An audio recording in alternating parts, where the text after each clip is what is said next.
right, good.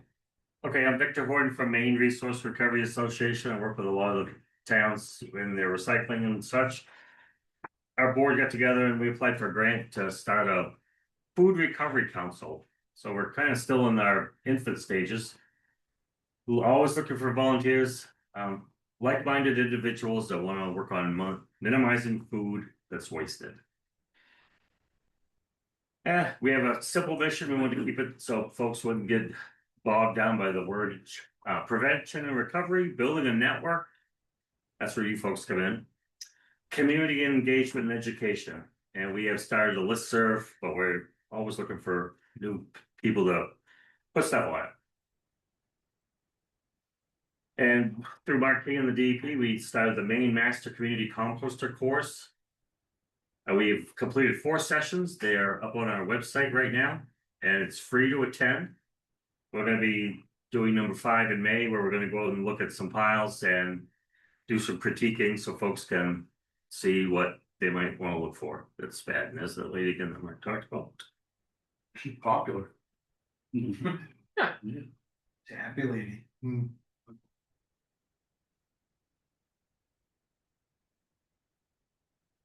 It just takes me.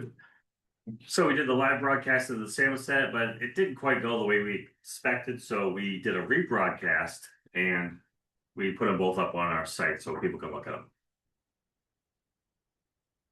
So to join, you reach out to me. We had an intern, but she's headed to Seattle shortly for her next part of her life. And the waste diversion grant, I'll just say stay tuned for the next offering. They do composting and digestion, organic waste, upcycling, a lot of different things. Just make sure you get your formulas right so you don't get booted out for the 25% match. Is that grant twice a year or just once a year? Twice. So it's another one in the fall, right? Yes. So Yeah, and match has been a killer this round. Boy. So the certification for that course, there is a little charge for that, but what it'll do is it'll help you demonstrate technical ability, which is required when applying for your permit by rule from the Maine DEP. They'll work with you in setting the compost. It's not like a guarantee, but this will show that you know what you're doing once you're certified. And like I said, the chart would keeping the charge low for students if they want to get the certification. I think one of our other interns has taken the certification. Test isn't quite ready, but there's going to be 50 questions and you get 70% right. And it's not made to help you fail.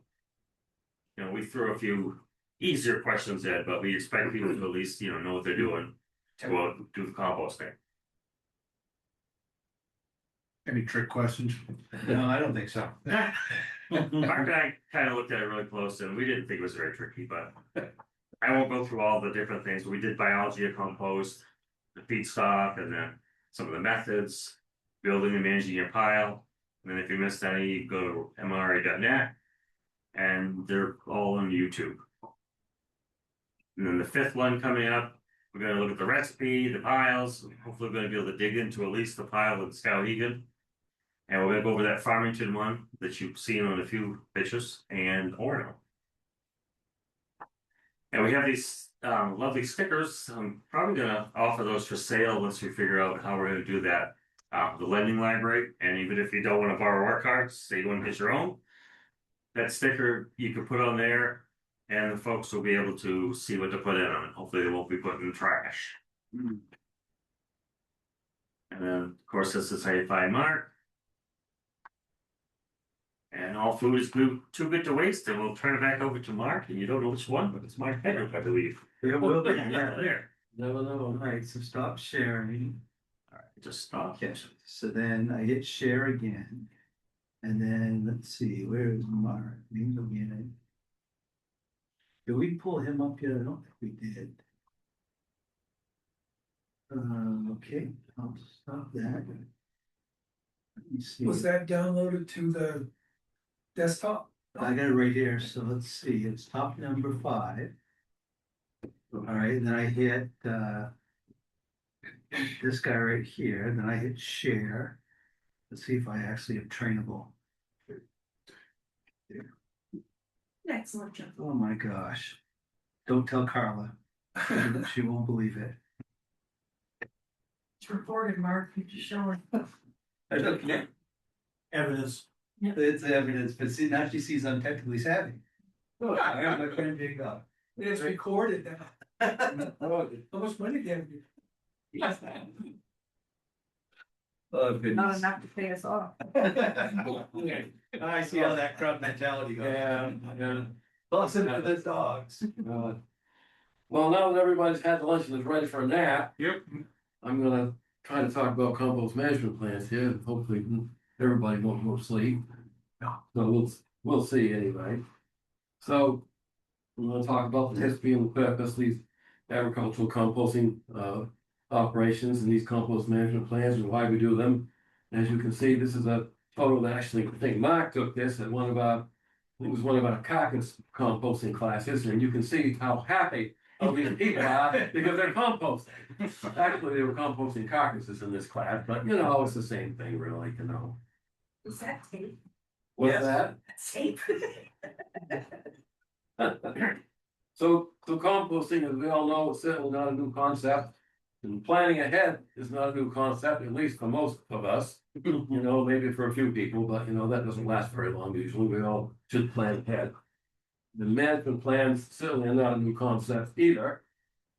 And so written business plans are very common today, and they're required for our lenders who want to give us some money. They're required for people like Mark who want to give us a grant and want to make sure there's going to be a viable project there and something good in the end to show for that money that was spent.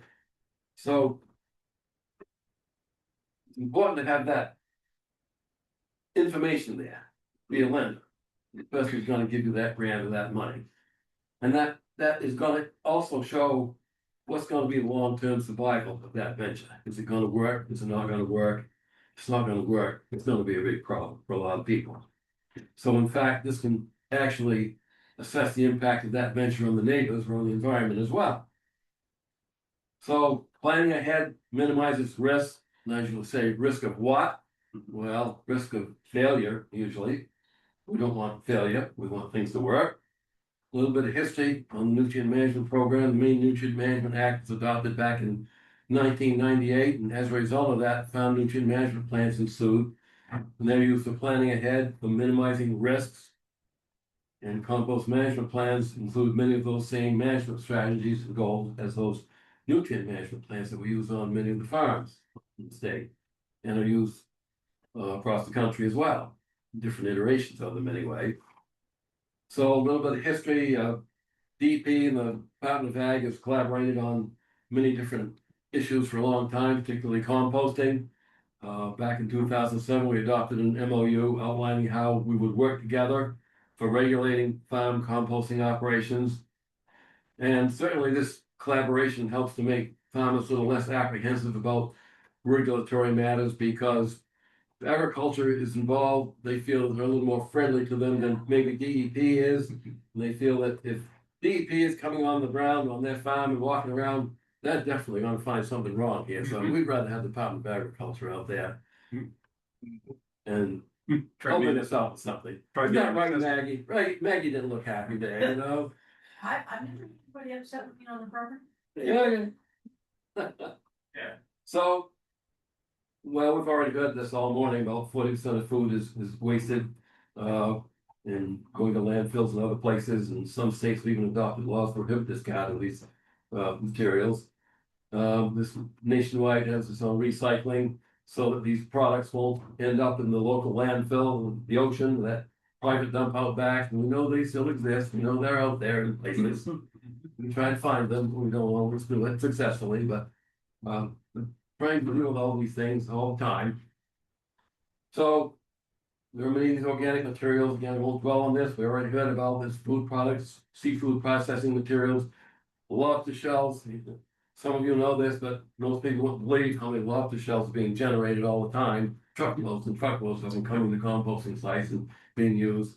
Mostly being used well. Once in a while, we have an issue where there's a little bit of a problem that has to be fixed, but generally they're working pretty well now. Yard waste. Mark talked about animal manures, and even yes, as I mentioned, animal carcasses can be composted very successfully. Have been for a long time. Some people still don't believe that, but it definitely is true. So what we do with these materials, we compost them, as we've heard all morning. And what does it do? It utilizes these materials, it provides a stable, useful product. For agriculture and for horticulture as well, as long as it's finished, produce well, eliminates those offensive odors, reduces environmental impacts, reduces greenhouse gas emissions. And certainly it helps to make folks feel they're doing something good for society and for the planet. So these things, these compost management plans, what are they? Why are they important? Of what value are they to farmers and to the public and to society in general? Well, their compost management plans are not a new concept. There's been about 70 or 80 of them developed so far in the state. And many of them have been updated with time. There's a timeline on them, which I'll talk about later. Our colleague, Dr. Bill Seekins, who worked for the Department of Ag for 35 years, I guess, was, well, sort of, I call him the father of our nutrient management program. And he developed a template that we use now for developing one of these compost management plans. In fact, I have some copies of it that I brought with me today. If anyone would like one, you're welcome to have that. And we use it today, we still use it. So how does this process work? Well, usually we'll get a call from a farmer or someone who says, I need a compost management plan. They'll call me, they'll call Mark, they'll call the front office at the Department of Agriculture, or probably your front office as well. And essentially what we'll do is we will go to that farm, we'll walk the site with them where they want to develop a compost site. We'll make sure that site is gonna work well for them. It's not in a swamp, it's, it's on high ground, all that type of thing. We wanna make, and then we're gonna win a house usually, well, sometimes we'll talk to them about that plan out on the hood of a truck, maybe out in the barn. Sometimes in the house, in the kitchen. We usually prefer the kitchen because usually we get lunch on that house. So that's always good. At least coffee. Yeah, at least coffee, that's right, that's right. So we have that basic format that we use, and then they're based on site specificity of the farm itself. We don't want a general type of thing that's not necessarily gonna work for everybody. We want very specific to that farm. So that's gonna make sense and work well. So as I said, they're flexible, they tend to be, we can modify them as changes occur in that operation. And they definitely have to adopt and utilize and implement current best management practices. So what kinds of volumes of materials are we talking about for composting? And how much material can a person compost legally anyway? Well, anyone may compost in a 30-day period without any permits or compost management plan. 10 yards of vegetative leafy material, 5 yards of food scraps, 5 yards of fish materials, and essentially based on the putrescibility of that material, what the CN ratio of it is, the lower the CN ratio it is the more putrescible it's going to be, the more problematic it's going to be. So we have to make sure that they're going to be doing that right, and there's not going to be problems.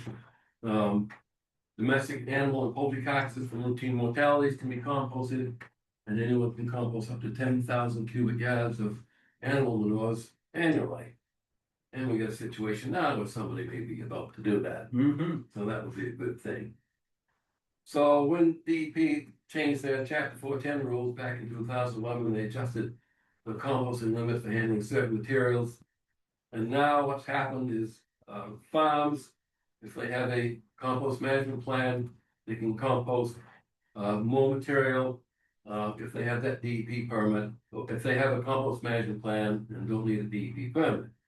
So what's brought this about is this increased need for utilized residuals for farmers looking for more means of having another source of income on the farm. Most farms today are struggling, they're all struggling, the costs are going up and the income just isn't coming in the way it should be. So if they can find a means of producing more income for their farm, they like to do it.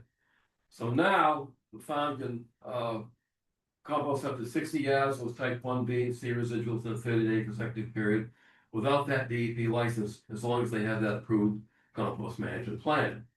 So they like that, it seems to work well, it has been for a long time. As I mentioned, there's been a lot of plans developed, there's more in the works now. There's several now we've worked on that are going to be developed within the next, I don't know, month or two.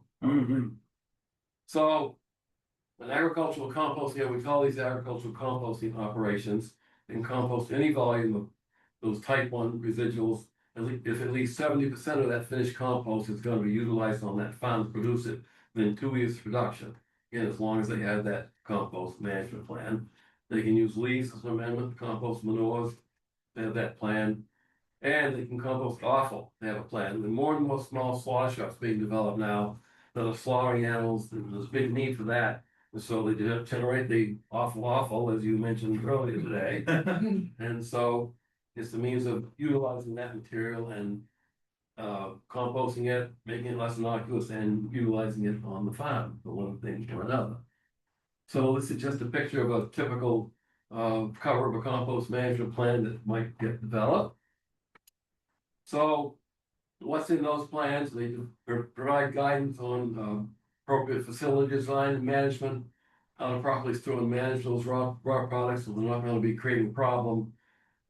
Good recipe developed. Probably the most important thing is have a good recipe that's going to work for them.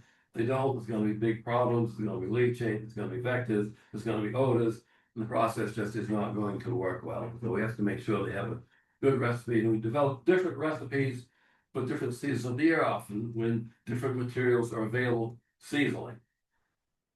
And we're going to tell them how to do proper pile management, and certainly this all enhances good farm nutrient management.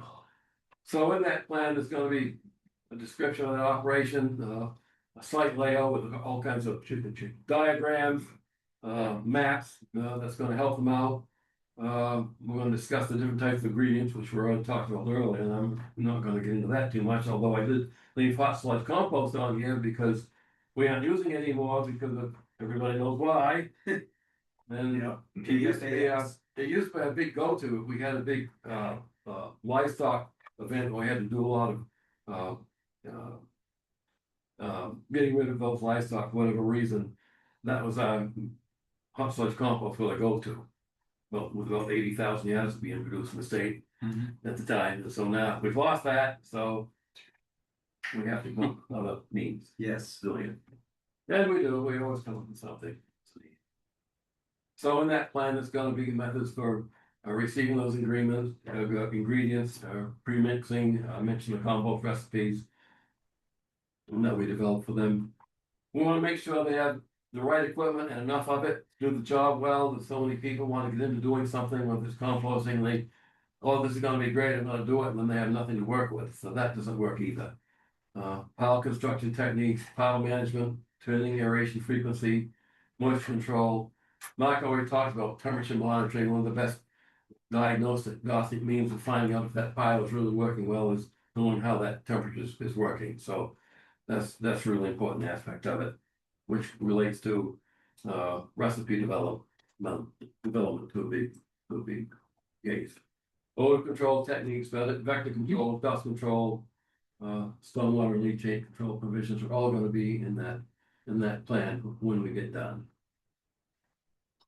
So biosecurity, if someone has a loaded tractor, we want to make sure that if they produce a finished compost, that before they start bucketing the new compost, the new feedstocks that are coming in that are still dirty, we want to make sure that they're going to clean that bucket well before they start utilizing that bucket for the fresh, clean compost that's all done and cured now.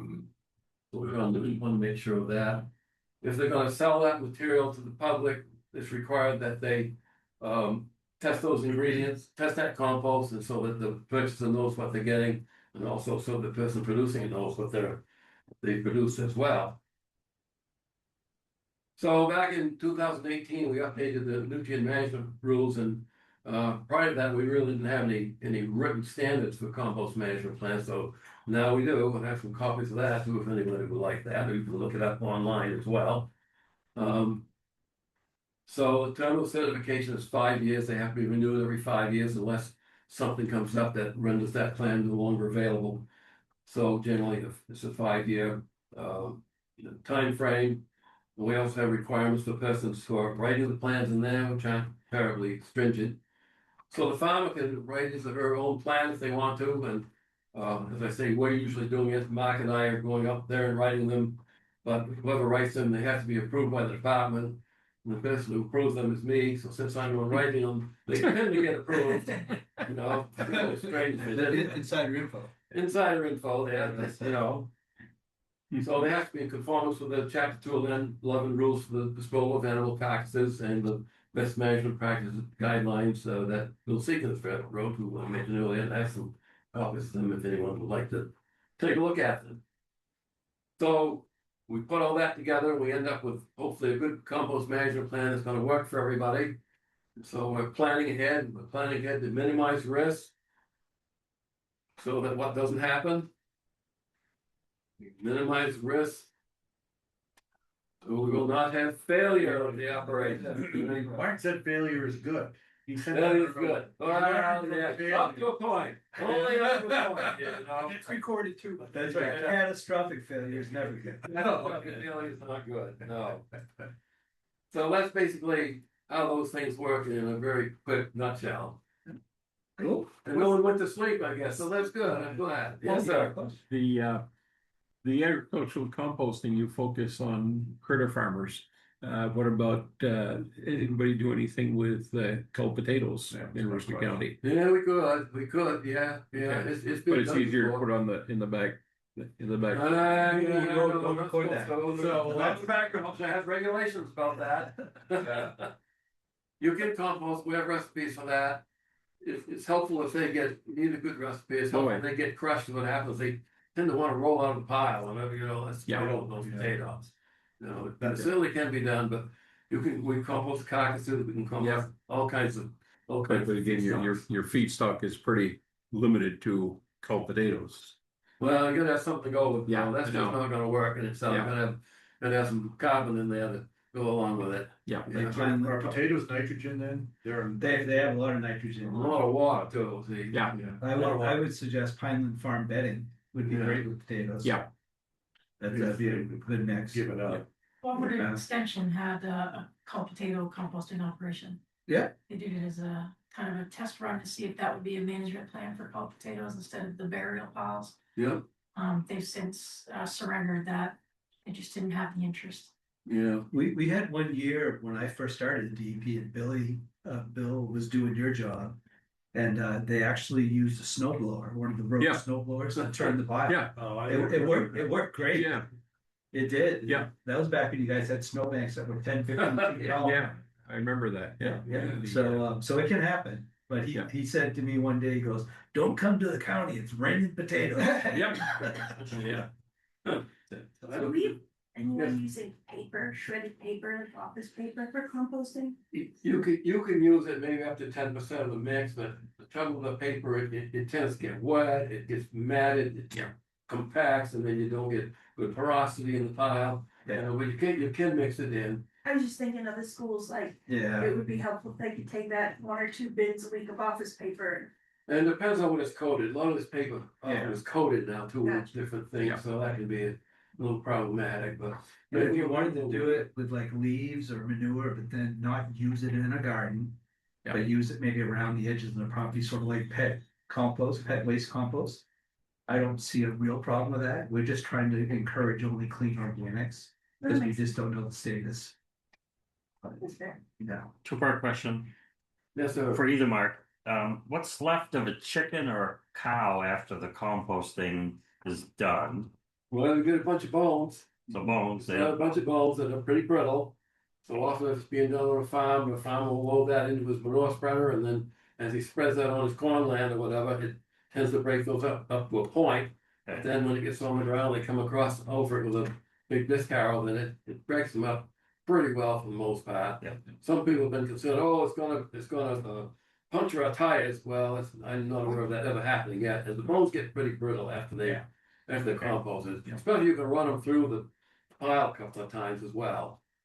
So the second part, I think this Mark said no pet hair, but I thought there was a gentleman that took human hair for composting. Yeah, no, you can we actually have a lady Okay, who we got were- a permit from us to compost hair. So hair is not a problem. in Hair's not a compost. problem. No, Okay. no. Well, And- other and than hair- I was just gonna Other than say, the- I got going through this, you don't. It actually has a lot of nitrogen, it's high protein and, what's her name, Joyce Helford in Bangor, she got it. And she was doing it for all kinds of different hair. I think she went to a barber shop. Barbershop, cleaned it yeah. up. And I thought it was really innovative, so.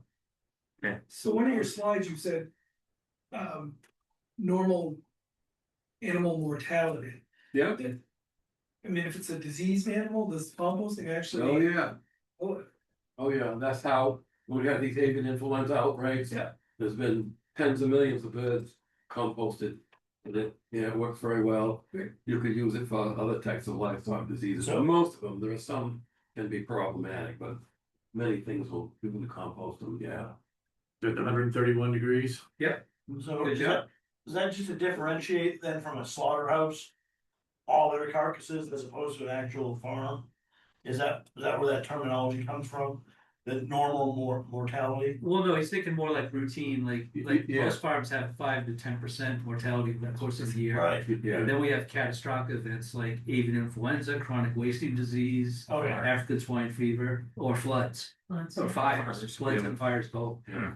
They generate a lot of mortalities at once. We've gone to places where we've had to, we went to one of the farms in Central Maine that had PFAS. We had to put down 35 hogs, 59 dairy cows, and 147 beef critters. Yep. And compost all of them. Yeah. The problem is that the material, we don't have a home for it yet, Yeah. because it's still tested high in PFAS. Yeah. Because composting doesn't really destroy PFAS. Nothing does. Right, so. How's biochar does? Well, we're gonna try some trials with that. The Yeah. problem though is that it doesn't destroy it, it binds it. Yes, And then you still gotta dispose of the biochar. and then you have the dispersal through the air, Yeah, which requires you have carbon scrubbers. So then that carbon scrubber is now is full of PFAS. And they're still finding that there's precursors that'll come out through those scrubbers. And then when they get the right media straight, they reform back into Yeah. unwanted PFAS. So biochar was hopefully supposed to be the save all. But No. it's just, it's not, it's an amazing product, PFAS is. Yeah. so the site that shut down at Unity. That facility actually did what's called a TOPS analysis. And what it does is it looks at the precursors in compost and sees how many actually convert into PFAS compounds. And that TOPS assay showed that their process, because it was highly aerobic, was making more PFAS through composting. Oh, wow. So they were very discouraged by that, because they thought maybe their high heat, high aeration might actually be destroying it, but in essence, it was just making more. Wow. And that's what it is, a very crazy chemical. You know, how it responds to the environment and how it replicates itself. It's pretty amazing. And we've been doing research on PFAS in animals, different animals and so on. Yeah. Yeah. But what I will tell you though, I mean, in your case, Mark, if we had a massive PFAS issue here, like let's say that all the deer in Loring were really impacted by PFAS and they had to all be composted. When we're done composting, there are bones left over, but they can be screened out. And what that compost does in my mind is produces a potentially excellent alternative daily cover. That can go right on top of the landfill and not putting carcasses that are gonna be wet and seep fluid. Now you got a daily cover, so it has a higher value when brought to the landfill. Yeah. So that's the kind of stuff I'm trying to push for its use. Yeah. But it's a pretty steep curve on that one. Cause people just don't wanna see PFAS brought anywhere, but if we could use it for something positive, then that's a good thing. It's gotta go somewhere. Yep. So maybe Maggie's the better person for this question, but cull potatoes, what are the rules now for disposing of cull potatoes? For example, I don't think it's because of any regulation, we just make our policies, we won't take them at the landfill. We don't take culls, and that's primarily because we're surrounded by ag land, and we don't wanna be The vector. the source of some sort of. So we have like, Department of Ag has regs about that. Right, well, I knew that, they used to be, you had No to spread it, cull they had to outs. freeze, and they had to, but I'm telling you, I can find cull piles. So we know that, we're up, when we hear about it, our investigator, we're up there. Finding them. But what is the rule? Time limit you become. And that's under ag's rules, there's that time limit they have to be covered. But there is solid waste rules for a cull potato disposal, but it's, I haven't seen anybody utilize it. No. Because again, it's a DEP regulation, it's a DEP requirement. they tend to go under ag, use ags. Yep. Yeah, so that's, I guess you're right, the rules I'm thinking of were ag rules. Well, no, we had chapter 567 back in the day, Okay. and we had a cull potato provision in chapter 567. Okay. Because DEP dealt with it all the time. I remember it was ag. Well, the ag rule is based on the fungi being produced. Yeah. That's what our rules. are. Yeah, I remember something about had to be spread on ground, it had to freeze. That was the. That's Yeah, the DEP regulation. Yeah, the DEP. That was in chapter I'm getting them all 567. I'm getting them all confused. Well, that's right. Well, Those there's are- so many rules. Those are back in 1998, so you Yeah. date yourself a little bit. Yeah. They rolled in, that's part of 4.8, it's in Eric's, Oh, it's at 402 or 40? Oh, no. That's beneficial use? 418, part 418. yeah, okay. Beneficial use. Yeah. So, but no, I mean, I used to do permits for it. And I, well, that's when Bill told me not to come up because it was raining potatoes. Yep. I was getting ready to do something with the Smiths. Okay. Yeah, because they actually, I think they still have a cull potato operation that's permitted. I don't know if they do anything with it. I mean. Are they calls because they're unusable? Yeah, they're in storage, they Broke down. yeah, it just happens that the storage period exceeds.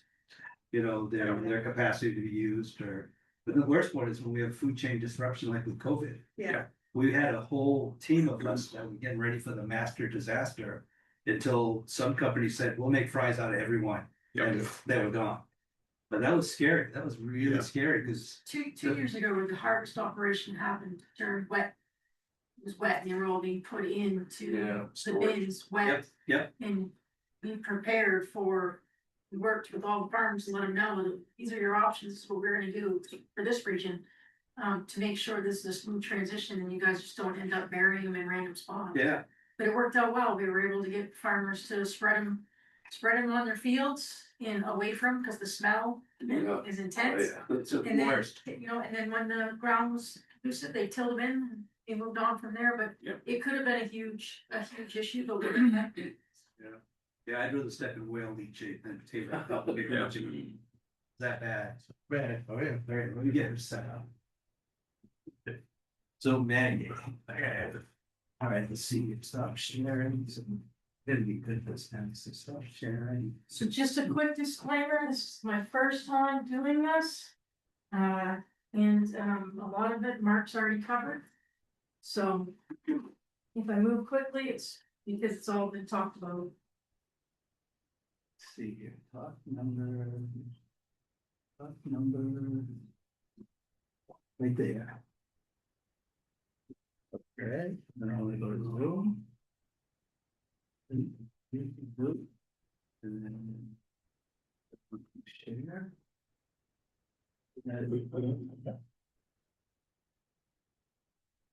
To slideshow. Here we go.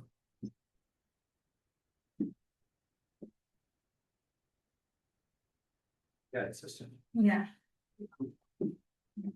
That knew that I actually had to ask the gentleman who put this slideshow together to send me the notes. So. So you're getting the green here. All right, It's a friendly crowd. so to advance, I just. Should be the arrows on. Yep. Perfect, all right. So first off, my name is Margaret Pierce. I am the manager for the Residuals Management Unit, and I am actually based out of the Northern Maine Regional Office out of Presque Isle. I have staff in Portland, Augusta, and Bangor. We are in the process of interviewing for a person to be out of the Presque Isle office.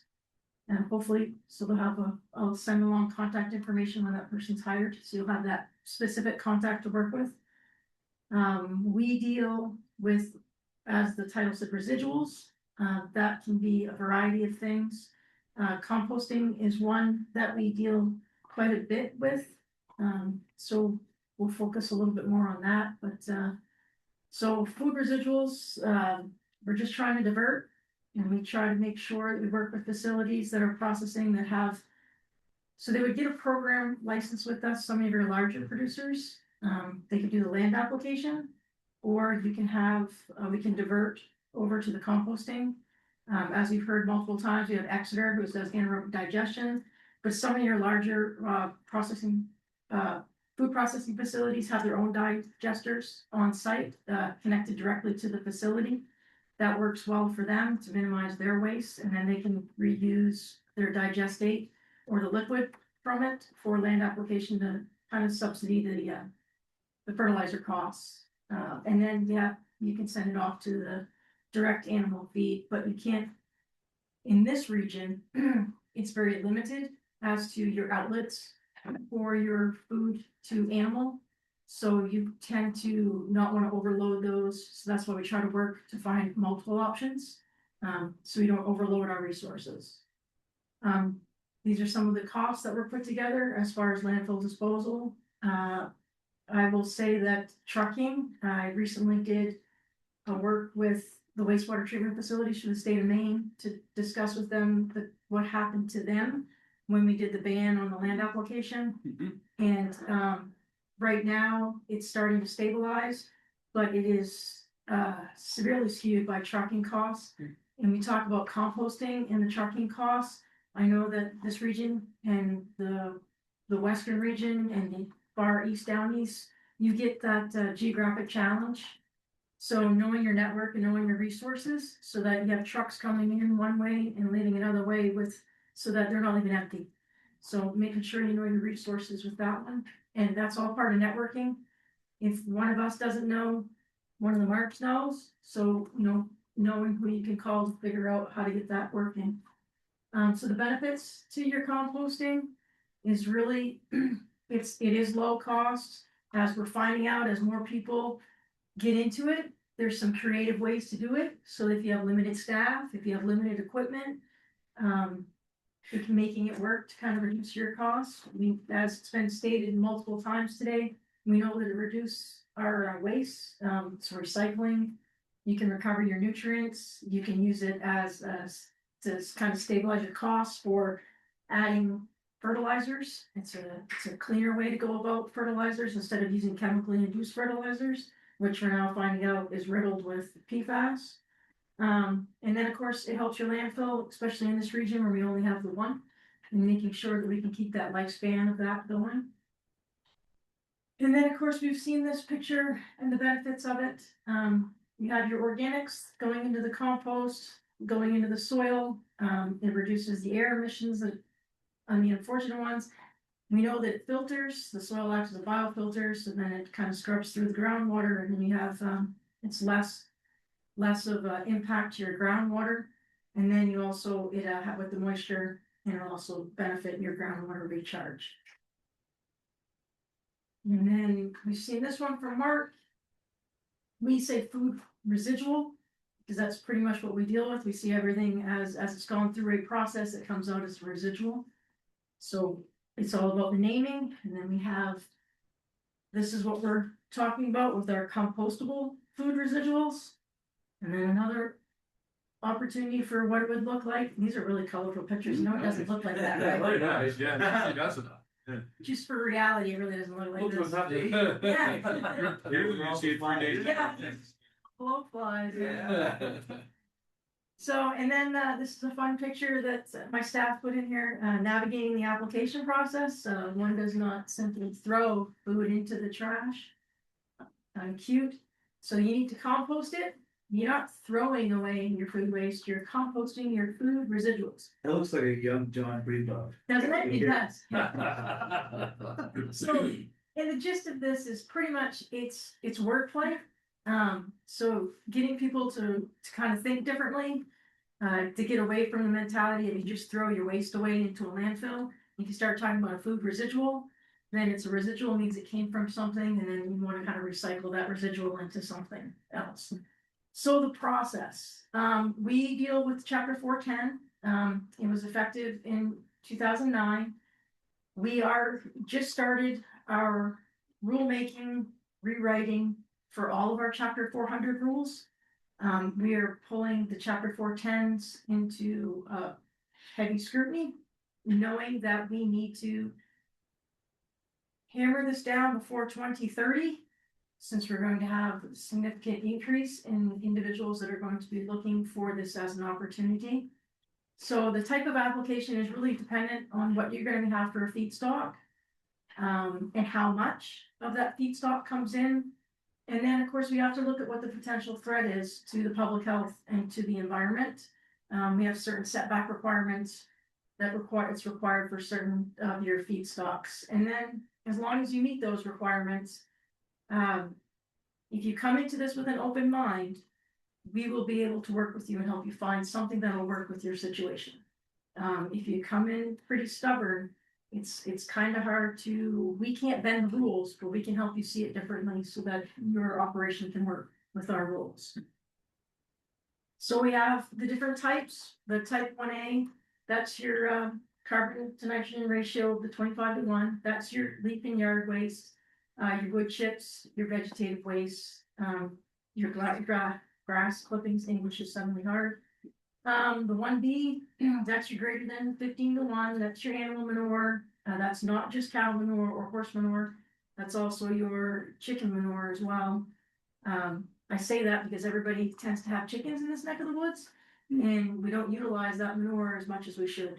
And then we have the type 1C, which is your fish waste. So basically, we have the essential role of carbon nitrogen ratio. We know that we have the examples of your high carbon being your straw, your wood chips, your leaves. It has the corrugated cardboard. I don't push people through that direction simply because of the potential coating on cardboard. Also, used cardboard may have something in it that you're not aware of. It could have oils, it could have whatever paint thinners, anything that somebody stored in that corrugated cardboard. So tend not to go that route. And then you have your sawdust. And then of course your nitrogens, there's your coffee grounds, your vegetable waste, chicken manure, your cow manure, your food waste, in this neck of the woods, potato waste. Being very careful with potato waste being as high as it is, it can burn if it's not rendered down properly. So here's some pictures of it. This is your type 1A. This is your leaf and yard grass clippings, potted plants. There's a gentleman down in the Portland area. He does a great wood waste operation. It's hysterical to show up because the women will drop off their potted plants, and so instead of just dumping them, they set them on the pile. So as you're walking through, they're still green, they're still flourishing because they're still getting all that off of his pile. It's super cute. And then this is a transfer station, the type 1A leaf compost pile. The blue bins are there for the residents, so they can drop off any food residuals, knowing that it has an odor and it's an attractant. You put them into the bins. It's your place, right? I recognize it. And then, so this is the picture where the blue bins are located at the transfer station. Again, you can start by diverting, letting them know. Some of the exemptions for that diversion is you're allowed the 10 cubic yards. That's exempt. You don't need any permitting from us.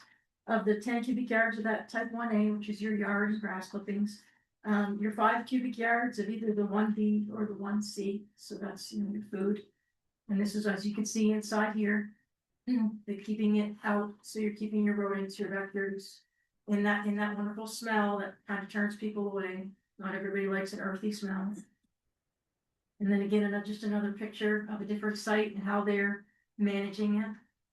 So then here you have your type 1B, which we've seen a few pictures now. This is just leading up to this facility down in the central Maine, so the eastern Maine. And they have this is their active compost pad with their totes where they collect their residuals. As you can see, they have the concrete blocks in the compost mixing area. And I'm gonna pull this one over before I start talking. So here you see again a different angle of it where the mixing area takes place. Purpose of the concrete blocks is one of the requirements of our rules is you must collect, contain, and treat your leachate. So the idea of these concrete bins is so that any of the leachate, you get the moisture coming off the pile, you get the moisture coming from the mixing, or even you get a rain event, then you know that's all being contained and it's not going off. Very important, and I wish there was a picture of it in here. very important if you're working with high nitrogen items, because it will actually burn all the vegetation behind it, that's how high the nitrogen can get. Hmm. So it's important to make sure you contain all that. So here we have that same facility, and you're looking at the residuals that are coming in through a smaller community drop off through their buckets. And you can see they're sorting things out to make sure that they're not composting something they're not supposed to be composting. A little bit labor intensive, but at the same time, you know that what's going in your compost is going to be exactly what you want in there. And then here we have little skid steer to show you don't need anything big or extravagant to make sure that you're composting appropriately. Waste diversion grant funds help by that. And then so that you see in the background, that's their building, that's where they keep their amendment. You want to keep it covered, you want to keep it dry, and make sure that it's going to be usable when it's needed. And then here we have, this is the 1B compost site. You can see that they allow room to maneuver for their skid steer. So their site plan, when they laid it out, it's laid out to ensure that the skid steer can get in and through without disturbing any of the piles. It also is set up so that if there is any of that little leachate coming off those piles, that can be scooped back up and reincorporated. That'll help with your moisture. And then, of course, they start a new pile each month. And then this is their screener, which I think the DEP diversion grant helped pay for this screener. Ting. And so again, this is another way to show you, you don't need anything large and elaborate. You can start your operation with just small items. And then this is the side view of the vessel, the in vessel that Mark discussed at the University of Maine. So many people, when they talk about composting, they don't like the smell of it or the visual. So the vessel is a good opportunity if you have those funds available, if you have that network. I am still pushing to get a portable one of these. I think it would be fantastic to drop it. Yes. Maggie, the couple slides back, you said that they store their amendments under cover. What are the amendments? So that'd be your shavings. Okay. Does she take in the mouse bedding from She Jackson Lab? Yeah, There's okay. mouse bedding from Jackson Lab, straw. And horse manure is coming soon. She just found a source. Okay. Oh, that's excellent, yeah. So you just don't want to you want to maintain that correct moisture level, so you keep that covered. Okay. So we'll slip through up. So this is the vessel. This is the side view of the vessel. And then we're gonna jump over to another side view. This is where it would come out when it's a finished product. And then this is a storage unit that of their amendments where they keep it at UMaine. As you can see, it's covered. It's got the large concrete blocks again, so they're collecting, containing all of their leachate, and it can be used and incorporated. And this is what it looks like inside the in vessel, Okay. to give you that inside picture of what it looks like. And then I think the next one is that, well, it's a little bit blurry, but that's what the finished compost looks like. It should look like coffee grounds. Yeah. And it should have a great earthy smell to it. So then we move on to our type 1C. This is just some random seafood pictures. A lot of it takes place, it requires real attention to detail and making sure that your management of this product will ensure that you don't have vectors and also odor. So your processes and how you handle this and take this in has to be really fine tuned to make sure that you don't have a problem site. So as you can see here, this is a 1C compost site. It's got the 10 bays. It takes in a significant amount of lobster. Because it's lobster, and we all know that birds love lobster, you can see the bird netting coming down over. Okay, that's what that's for. Yep. And so they also has a collection system under that. Make sure it's a 1,500 gallon leachate collection tank, and that's located under that. It's got a drain pinch in the back, so the back end of those bins has grate, and all that collects down in. It goes down into the 1,500 gallon leachate collection tank. This facility, prior to being a 1C, used to handle sludge. So that's why that infrastructure was already in place. Okay. Just a nice conversion over to a 1C. Do they pump that leachate out onto their pile? I don't believe so, no, it goes to I think it goes to a wastewater treatment facility. I think they had to deal with Ellsworth when they were Correct, yeah. connected. There'd be a lot of good nutrients in that. With that fresh lobster shells, and stuff coming in. So there potentially could be another utilization for, it, but that would be another process either they would have to take into place. Yeah, it's pretty odorous. Yeah. So injecting it onto the pile would add to odor problems. Yeah. You'd have to almost inject it into the pile. Mhm. So like you wouldn't get the smell, so it's complicated. Yeah. So, and that leads to, this is, one of the earlier piles of the compost, and as we were just talking about, the smell, the putrescent material has to be well covered. A lot of times the shells come in pretty wet, so they have to put amendment in the bottom of it. Yeah. And that carbon starts that soak up already, so when it actually comes out of that bin, you've already got kind of a start of a cover and a start of an odor. So that you don't have that significant issue. As you can see from this picture, the necessity of the netting, because you can see all the lobster bodies. Yeah. You know, it's a visual, once you got one bird that spots it, they come from all over, and you can see it, and So, so. So what is the source of the lobster? Is it restaurants, or is it seafood processing? Yeah. All of the above? Processing. Seafood processing. The other thing too is they use mouse bedding here from Jackson Laboratories. And the other reason they need the netting is because the birds go after the pieces of mouse food that's still left in the bedding. yeah, Because they feed these mice super well. They treat them like kings while they're there. So there's an excess amount of food. Are there dead mice in there? Nope, it's just, They don't- so this is from the very beginning of the mouse breeding process. There's no Okay. radionuclides or any of that stuff. It's just straight animal droppings. And they autoclave it before the mice use it. Mhm. And then they squeeze it after the mice are done.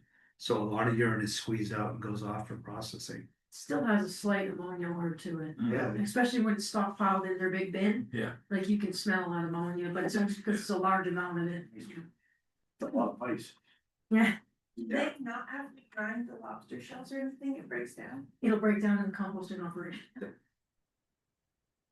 there's an outfit down east that that does the $20 bag compost lobster. They would come up to Pineland and get.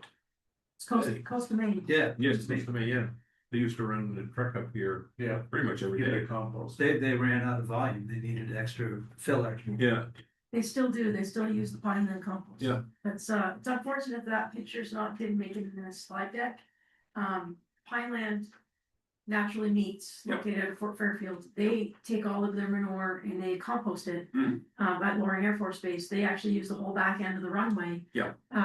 And I will get those pictures because that's an excellent setup as to the different stages, you can see where the manure comes in. How they manage their leachate, because as we all know, manure is pretty wet. And so they stage it so that their amendments is in a vicinity of it, so that the amendments start picking up the sawdust. And they have different sizings of sawdust. They also have different sizings of gravel. So they lay the gravel down to ensure to pick up that leachate, and then everything's mixed into the piles, and you can see. It's fun to go there because you can literally see the different stages of the curing process Yeah. at each one of those piles based on how they turn. But yeah, that's right here at Fort Fairfield. They it's do. ironic that started out as a composting facility Yeah. way back when. Yeah. And so as you see here, this is where it all starts. This is one of the bins. Have an air blower through the pile every 1 hour for 10-15 minutes for every hour. They blow air through it. They also put down coarse wood chips around the entire length of the pipe, which extends laterally along each side of the pipe to act as an air plume prior to adding any mix of the materials. And then here you have the well covered. It's a nicely built pile. As you can see, the heat coming off of it, it's already started what it needs to be doing. The pile's left on the aerated pipe for 21 days or until the pile temp comes down to 120 degrees. And then this is another picture. As you see the steam coming off it, again, it's cooking, it's doing what it's supposed to be doing. This is another picture of the type 1C. And then the process of the building, again, it's another pile of the 1C. You can see the bird netting, even though it is still cooking and it's doing its job, you're still getting that the attraction of the birds until it gets to a point where it doesn't have that odor anymore. So you see the bird name. And so now that you've seen all those pictures, Mark Draper, this is the facility in Ellsworth that is giving you the I'll just. So- Organics. Main Organics. See So every as you day can, or whatever as you you can do. see, they do a very good operation, but when you receive certain feedstock, it has an odor to it. Mhm. So you're managing perception. And so they've done a lot of work to the processes to ensure that they minimize that smell so that the perception of it being a gross or unmanaged site is incorrect. So that would become down to more siting anywhere. So if you could, I mean, obviously they took this over as was it another facility? You said? No, they built it. They built Or they built it? Yeah. Yeah, I mean, it's build it away from people. They've also added anti-odorants, Yeah, which Yeah, actually mixtures. are quite effective. yeah, But the problem is that when you have an odor issue, the tolerance of you Yeah. becomes less and less. Yes. So Yes. even the slightest odors, which would normally not offend anybody, trips the trigger. Yeah. And so that's what they're facing now, is that they're doing a great job, but anytime they have a single odor, out comes the complaints. Yeah. yeah. So you Because- use the example of the Hershey Chocolate Factory. Yeah. You know, we all love chocolate. Yeah. But if you live next door to it, you eventually dislike Yeah. because you're smelling it constantly. Yeah. So, But compared to when you, Housing That's is challenge. yes, right, it's smack dab in Ellsworth. It's in an industrial complex, but there are many businesses around, like one guy's a mover and the smell gets inside his vehicles. Yeah, and another one, there's a glamper, so Yeah. he's up in the air. Yeah. Sometimes they're getting odor complaints, the truck, as truck goes by. yeah, You know, you've got that low humidity day, everything's hanging down low, the truck goes by. It's, you know, same with the garbage truck. Yep, exactly. Yep. Is anybody harnessing the heat to heat buildings or anything?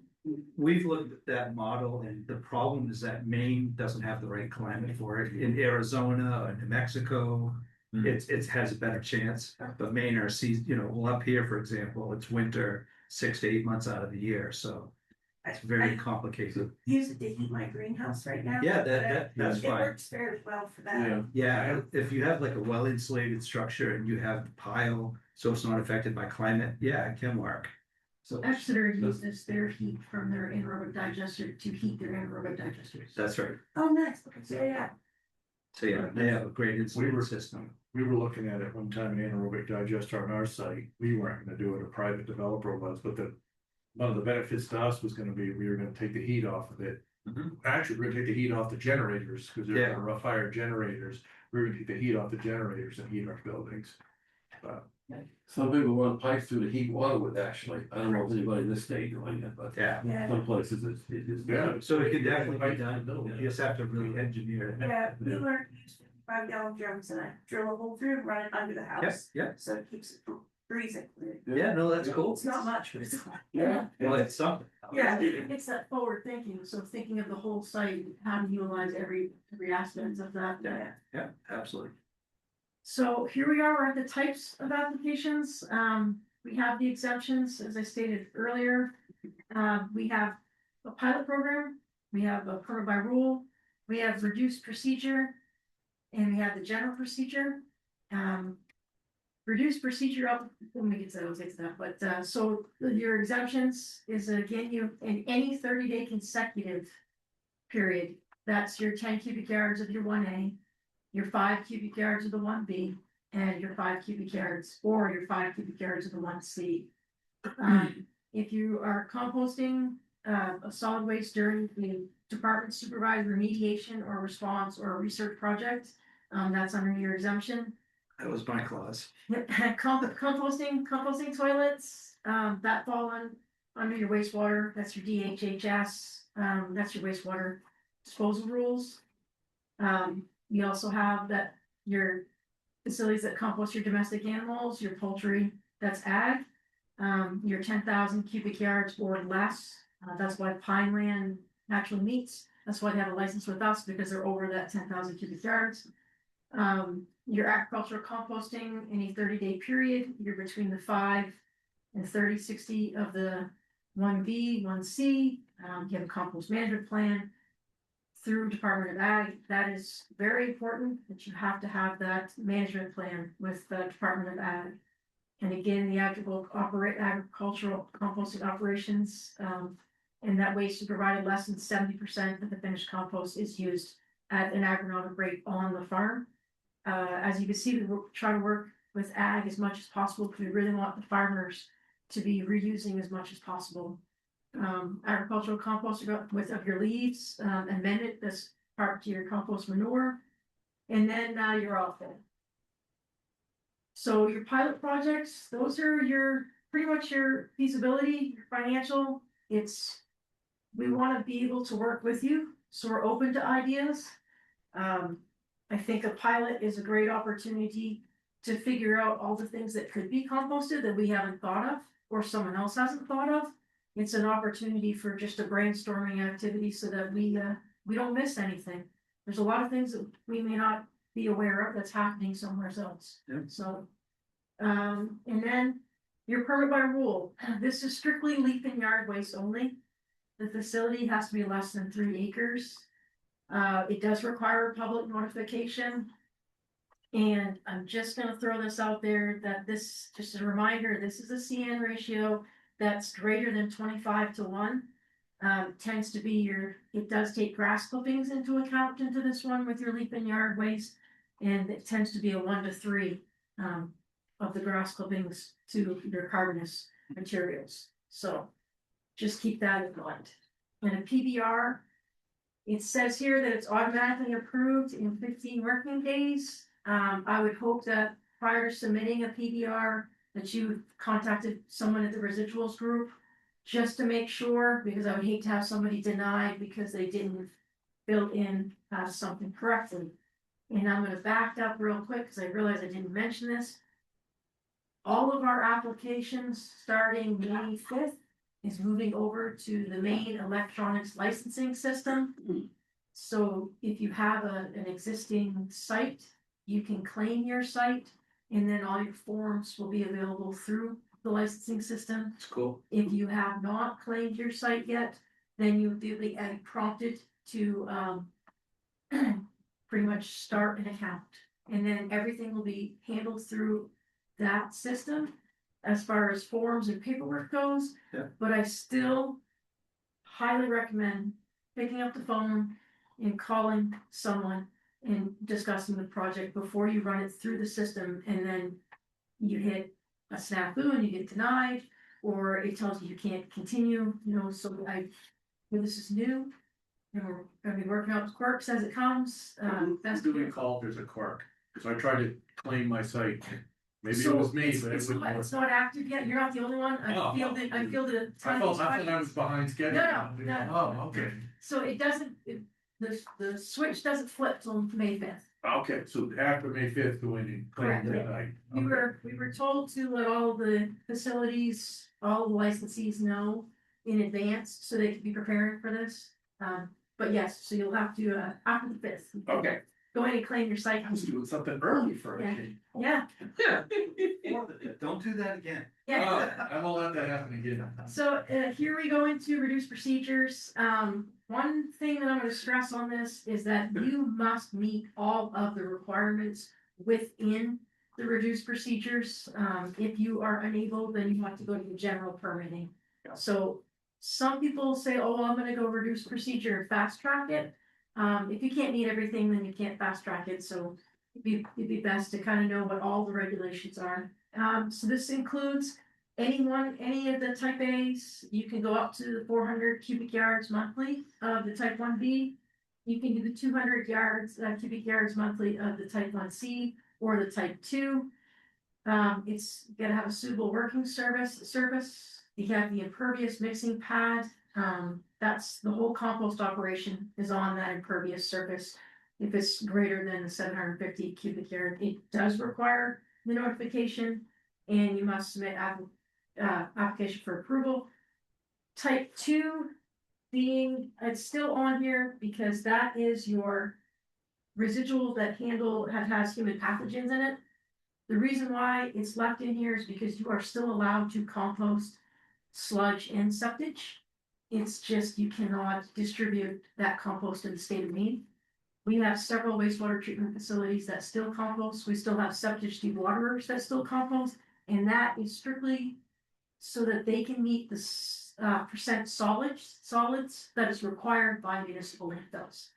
Their infrastructure is not set in place. It's still too watery. It cannot be accepted. So they compost it, and then it meets the percent solids, which enables them to take it to the landfill. So that's why it's still in here if you're wondering. Then your general procedure. This is pretty much for anyone who's not exempted or falls under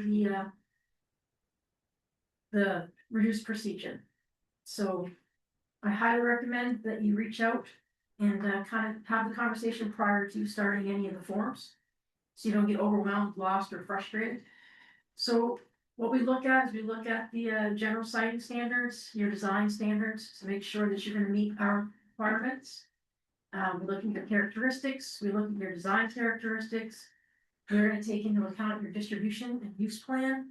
We actually do have requirements for how long your compost can be on site. And the distribution, if you are going to be doing the type 2 or the septic, kind of reminding you that can't be distributed in the state of Maine. There still are other outlets outside of the state of Maine. They're getting smaller as regulations through the other states come in, but there's opportunities. What do they do with the porta potty waste? That goes directly to wastewater treatment facilities. So Meg, would you suggest if someone's applying for one of these, especially like a general permit, that they do like a pre-application, pre-submission meeting? So they should be doing their initial contact Yep. to discuss it. And then we do allow for, well, it is recommended that you would be meeting with staff to have kind of a pre-application discussion. And then if again, you're still uncertain about the application process, we can have a pre-application with you. The residuals that we've been speaking about, the 1A, the 1B, and the 1C, does not have a pre-application requirement. So we just strongly recommend it. That way you know that you have everything that's going to be required for that application. And sometimes we can help you with how you may not understand the wording that's in the rules. You may think that you're not going to meet our requirements or our standards or our setbacks based on that strange wording in that chapter rule. So reaching out, and we can kind of give you some understanding and some options, kind of give you a variety of ways that works through. So you have to have your operations manual, you have to have an environmental monitoring plan. If some of the material that you're taking in may have a health risk or an environmental risk, we want to make sure that we have a monitoring plan in place to ensure that everyone knows that we're keeping an eye on it. Odor control, and then your operating requirements. You have your operations manual. You're going to have how you're going to be doing your daily operations. We do require that you have an odor control program. How are you going to mitigate your odors? How are people going to be able to report their odors, complaints to you? How you're going to take care of those? We do have record keeping we require because you're going to be reporting to us. Right now, it's the February 28th that everybody reports for their compost reports. And then we also want to know how you're going to close that facility and bring it back to the area, back to the way that it was. So real quick overview. Don't want to get too much into the weeds on it because it's going to vary project by project. And everything is pretty unique. So you don't have a big bubble for everybody. So. And then we have our nuisance problems. And as we've been talking about, we have odors, vectors, birds, insects, mammals, and leachate.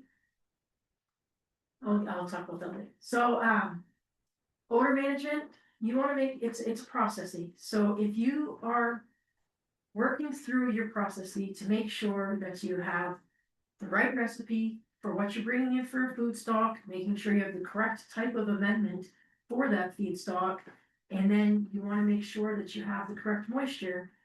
you're really not going to have much odor issue. It's staying ahead of it, and it's your process, and make sure you follow your process. I mean, everybody knows that people have bad days and you have human error, but if your process is set and everybody understands it, you shouldn't have any issues. So you have the 4 to 6 inch layer of finished compost on the top of it. That could be like a little blanket. I made a note here that there's some companies that are marketing covers out there to cover your piles. Be very careful, do your homework on your covers. Some of those do contain chemicals. And over time, that will break down into your compost pile. So you're best to use what you have on site, which is like your compost, your sawdust, and some peat is an option here. How to discourage vectors. So you keep a clean operation. You can grind it and incorporate things into it, and keep it mixed. Again, going back to that, just keep hammering down the process control. You can do the best that you can do, but if you have a compost pile that's producing some really nice warm temperatures and it's below 0 out, there's really not much you're gonna do. The squirrels are gonna find that. Yep.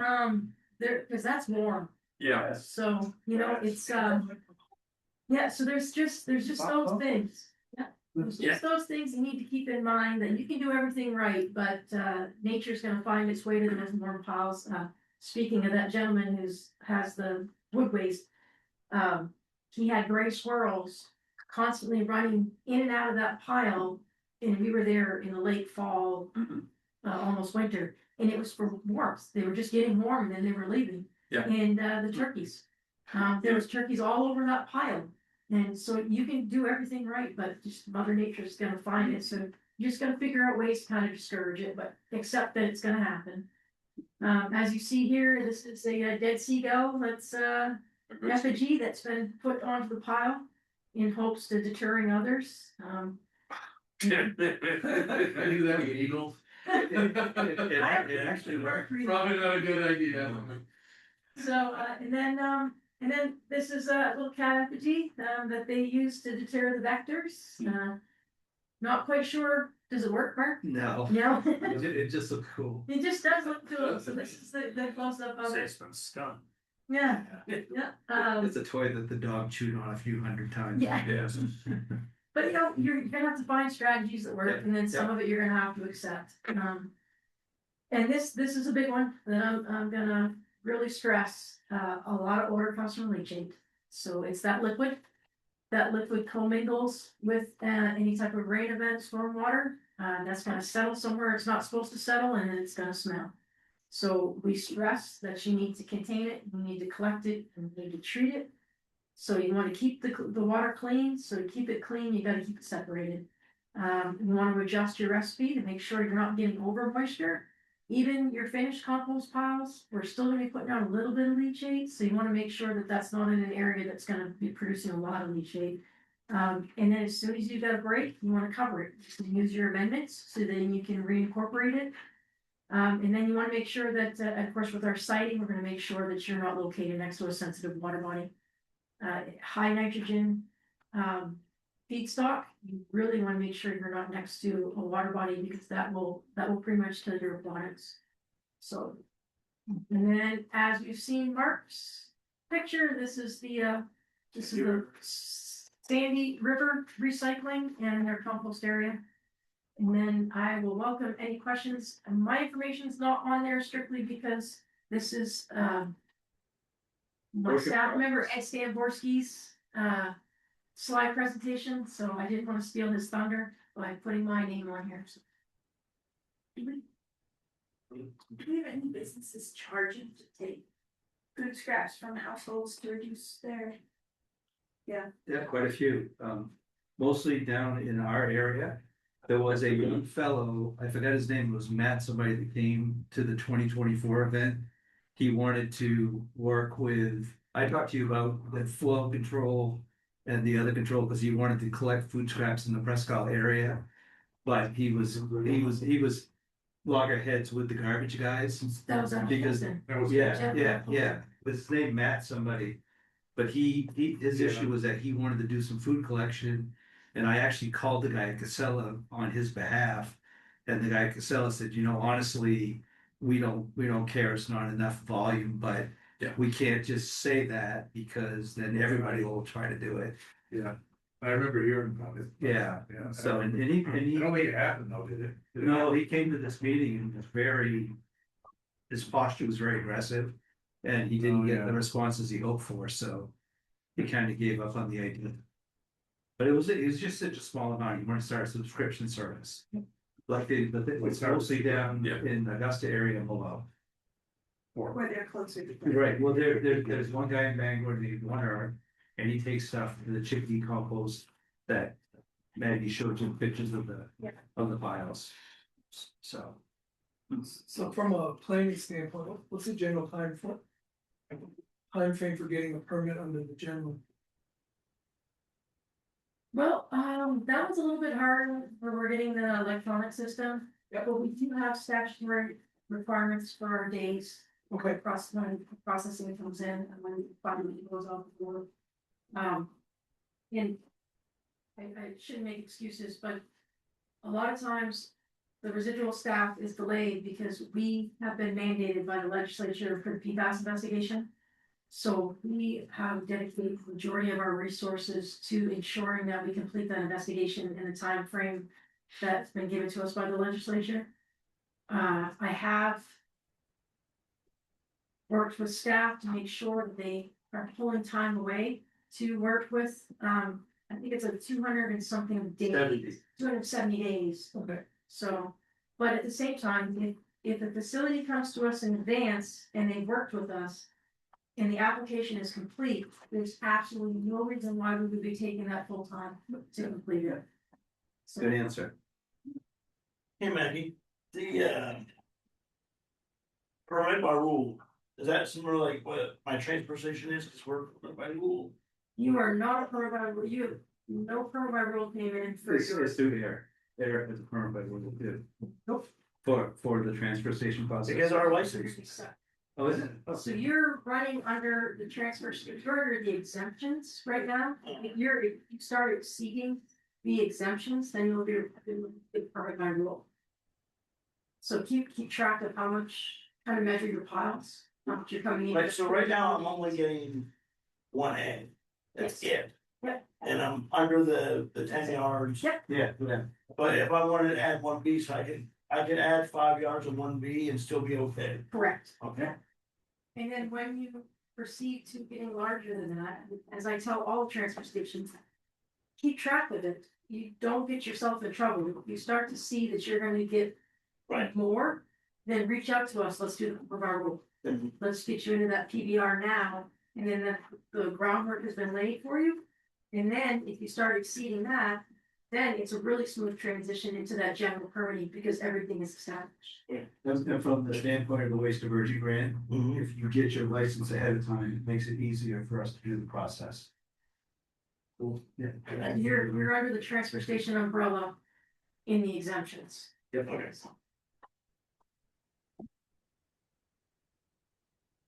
Are there any questions about the waste diversion grant program itself? That I didn't answer, I can answer a lot of things now because I've received all the ones for this round. So if you have any burning questions or thoughts, or you want to think of a project that might be applicable, and you want to ask, now's a good time. Is there anything small scale we could do, like from now and the other schools?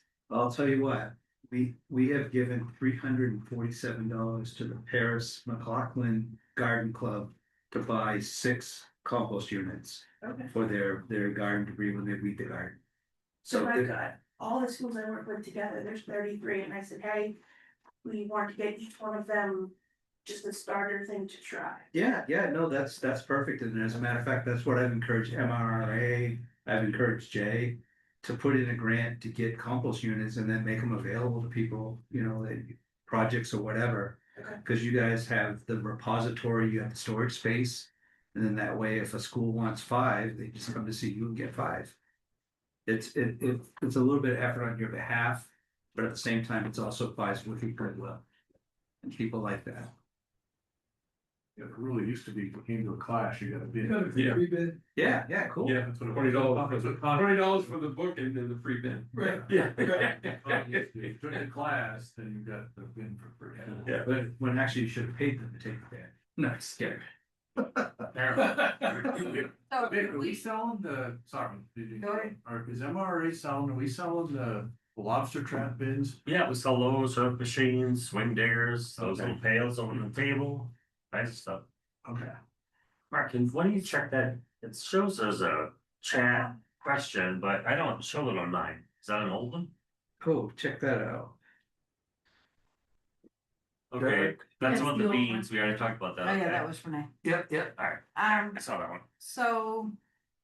Where I have 3 districts and Renee, Roxanne, I was just looking at Renee's. Roxanne and I work together. Is it something like, could we do the grant together? Yeah, you could come as co-applicants, Okay. but one person has to take the money and be like the money person that I write the contract with. Okay, But then you can share the funds as you dictate on your lines. Okay. And I swear to God, I have fixed the match. After this round, I absolutely had to, where now it's just listed total project cost that you start out with. And then your match has to be 25% of that. So, and Is it then, financial only. no, it can be in kind as well. But, so if Roxanne and I do this grant, and we had talked earlier about having an intern. Work under the. Yeah. So I could put all of that in one grant. Yeah, of course. Yeah, and that intern could then, let's say that you're gonna pay them mileage to drive around and deposit these things at different schools. Mm-hmm. All that stuff, you just highlight how you're gonna do it and give it an appropriate dollar figure. Doesn't have to be exact as long as it matches what you're requesting. We need to do it maybe as the food council. That's what I was thinking, maybe we could do it as. If you guys don't know, there's a council. And we're the board. Well, we're on the board. Not like Mark reviewing this. We are the board. Yeah, The other thing too, really honestly, a great opportunity, we have a bunch of schools, Cornville's one. That actually has a share fridge in their school. And all the stuff that's left over from lunch, the milks, juices, Yeah. all go in the fridge. And at the end of the day, the kids have backpacks, they just fill them up, take them home. No Yeah, harm, because- no foul, there's no shame. Because you had talked earlier about grant for fridges and freezers. to Yeah, make yeah. Food, longer, like we could have a longer life for that. Is that something that would be just for schools, or is it something that could go into the school pantry? Everything, because honestly, it's just keeping food available to be consumed. Okay, I mean, I'm targeting the pantries, and I'm targeting schools, because there are 2 of the bigger ones that have a lot of that left over, but anybody. And it doesn't have to be one you get at an appliance store, it can be a commercial freezer, commercial refrigerator too. so it could be like a Larger store. walk-in, Yeah. no, I know what I'm doing. But the whole idea is I know just exactly what I'm doing now. It's a beer cave. make sure between the match and what you request, it'll be able to cover the cost. Oh, yeah, Yeah. yeah, Because what we can't do is I've had people apply for the waste diversion grant. And they have $150,000 project, they ask for 25, they give a match of the 150, but then they say, we're gonna leverage your grant to get more grants. And we can't do that. oh, no, We have to be the end of the line instead of the beginning of the line. right, Oh, say that again? So- Oh, so- you so- can't use your Right. grant to leverage a bigger grant? Right. What you have to do, you have to get the bigger grant and then add our grant to it. so like if I, because in my head, this is what I'm thinking, right, because I'm always. Don't know enough not to do something, so I'm thinking. My school food pantry right now, I have all these little freezers, right? And they don't hold enough to be able to support what I have. Okay. So if I said I wanted to get a 10x10 walk-in freezer to eliminate all the little freezers. Mhm. Is that, and like, I know how much they cost because I've been checking, Okay. and I have that money specific. I mean, I don't have all the money, I was working on, trying to get funding for that, but like, I know right now that I have that 25% Okay. that I need. Yeah. So, And are these little refrigerators like little ones that you see in a dorm room or something like that, the ones you currently have? Oh, no, I have a walk-in freezer that I purchased at, I mean, not a walk-in, a stand-up freezer that I purchased at Lowe's. Yeah. I have a refrigerator that I purchased at Lowe's. Okay. I have a chest freezer that I brought from my house. They're like household size. Yeah, they're household size, but I have so much stuff. Right. I don't have enough room for them, right? So if this would solve that problem and then as icing to the cake, you were to say, I'm gonna pay these other ones forward to places that need a refrigerator or need that makes it even more attractive. Because Okay. what you're saying is that I'm gonna take care of my capacity with this. And by the way, these are still usable. I wanna see other people benefit. Okay, That so, makes it a great. so if story. I did this, so let me ask you if I did this. So my school food pantry is based out of the Wisdom Middle High School, which is at Saint Agat, right? Yeah. But if I said, I want this freezer, but I will take this walk-in freezer and put it at MS, at Madawaska, Yeah, to have frozen food there if the kids need it. yeah, so that also could almost be an in-kind contribution. Yeah. If you get somebody to estimate what the value of that fridge is in its current condition, that can be added to your match.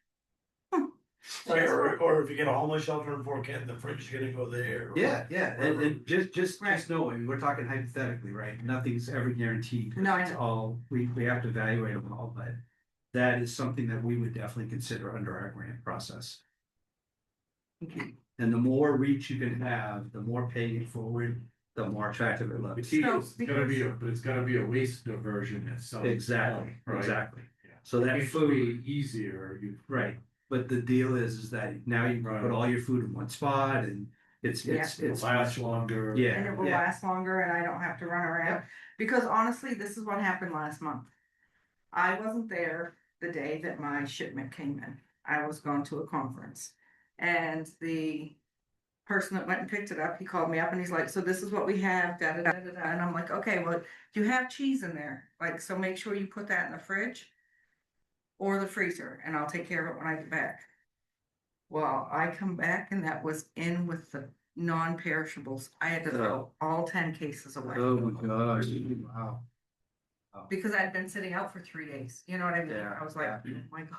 And he's- I have composted cheese and it composts pretty good. And You he, gotta cut it up though. but you know, I mean, and it was shredded cheese. It was all shredded.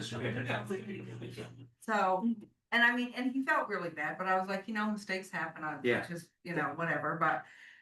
This way, if I tell him all of this pallet goes into that freezer and Yep. I will take care of it when I get back, Sure. then, you know, I think it's a great story. Write it up for the next time. okay. And hey, Mark, Yeah, you have the passwords on there to review to see what got yes, approved and stuff, right? yes, and if you do it before I issue an RFP. And tell me you have a specific project you wanna do, have there been any like it? I can actually send you their proposal information. Has there been any like? No, What's worth the drive? I mean, there's been refrigerators for food pantries and stuff that you've done, right? no, I'm still trying to get somebody to do it. Not one Well, yet? then yeah, I've been. Ripson right here. Hey, don't tell me anymore, I don't wanna know, I'll wait and see when it comes in. The fresher it is in my eyes, the better. Okay, but it's not like I can't do it until the fall time. Right, Okay. yeah, this other one closed on the 13th. Of course it did. I have a really great evaluation team. Well, and the thing is though, like I've been working Right on. with soil conservation, the girl who writes grants for soil conservation. I usually write my own grants. Now, the last 2 grants that I wrote for greenhouses, I did not get. So I had a meeting with USDA and they brought the girl from soil conservation. And she's been helping me write this grant for greenhouses. So I'm hoping that somewhere along the way, we get a greenhouse. I'd run it by Mark too. He wrote a great grant for his trailer. So, Mark. yep. So he'd be able to help you through it. It was very working. Well, cause he just said to me, Melanie, they're really easy to do. Yeah, Like, they are. so, The only thing that people are getting slipped up on is the match, and I think I fixed that going forward. Okay. So, because like Mark's son and my two sons ran cross country together, so I've known Mark for a long time. I think you're all set then. He'll probably help you out. At the minimum, he'll give it a once over. Yeah, Now, NMDC still that? does Stop. help with that process as well, right, on grants, I don't know if NMDC helps with grants anymore. that man right there. Do they? Do you? You know.